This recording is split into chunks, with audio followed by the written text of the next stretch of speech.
Bonjour, alors on va faire un premier point sur ce que c'est que le vers. Je me dépêche parce que les vidéos sont courtes pour des raisons techniques. Donc vous pouvez mettre pause, la remettre à tout moment. Alors, le vers, c'est l'équivalent d'une ligne en prose. On est d'accord qu'un texte en prose, c'est un texte qui n'est pas un poème, qui ne rime pas. Ici, on a un texte en prose. Là, on a une première ligne, une deuxième ligne, une troisième ligne, etc. Le vers, c'est pareil. Si on prend l'exemple du début de Peau d'âne, on a un premier vers, il était une fois un roi, un deuxième, le plus grand qui fut sur terre, un troisième, aimable en paix, terrible en guerre, etc. Les vers, comme les lignes en prose, sont numérotés de 5 en 5 dans un texte. Donc ici, on peut voir très facilement que tout ce texte que je surligne là, il a 18 vers. Là, je vais jusqu'à 15, 16, 17, 18. Il a donc 18 vers. Ça, c'est pour, du coup, le vers de base.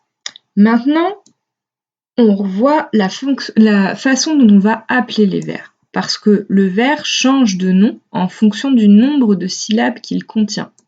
Si vous ne vous souvenez pas ce que c'est qu'une syllabe, on revoit ça rapidement. Une syllabe, c'est un son émis entièrement et de façon finie, on va dire ça comme ça.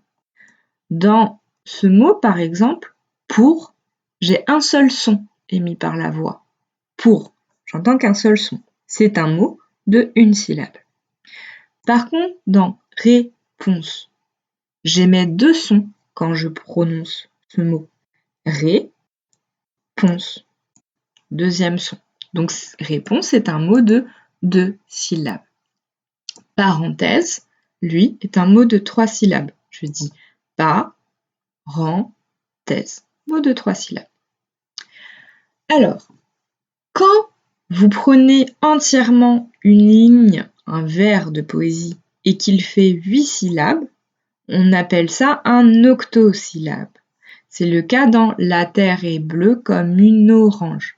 Vous pouvez compter, vous entraîner à compter les syllabes. Vous mettez pause dans la vidéo, vous le faites. Et vous verrez qu'effectivement, c'est 8. La terre est bleue comme une orange. 8 syllabes. Alors, c'est facile de savoir que ça veut dire 8, puisque un octosyllabe, octo veut dire 8 en grec. Vous le retrouvez dans octopus. Un octopus, c'est une pieuvre qui a 8 tentacules. Donc effectivement, octo veut dire 8. Ensuite, nous avons le décasyllabe qu'il faut retenir. Déca, ça veut dire 10.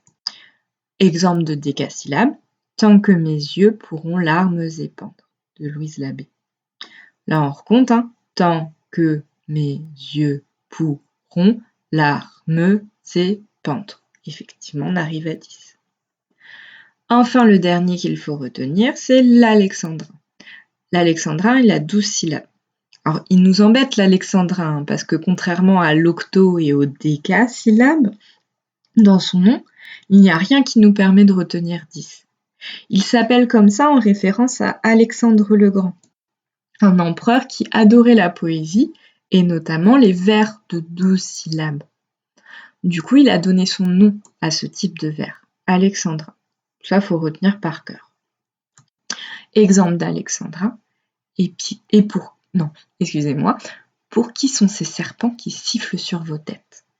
Il est très joli ce vers, puisque nous avons une allitération en S. Le son S est répété pour nous faire entendre ces serpents. On compte, pour qui sont ces serpents? Là, on est à 6. Qui sifflent sur vos têtes? On est à 12. Voilà ce que c'est que le vers.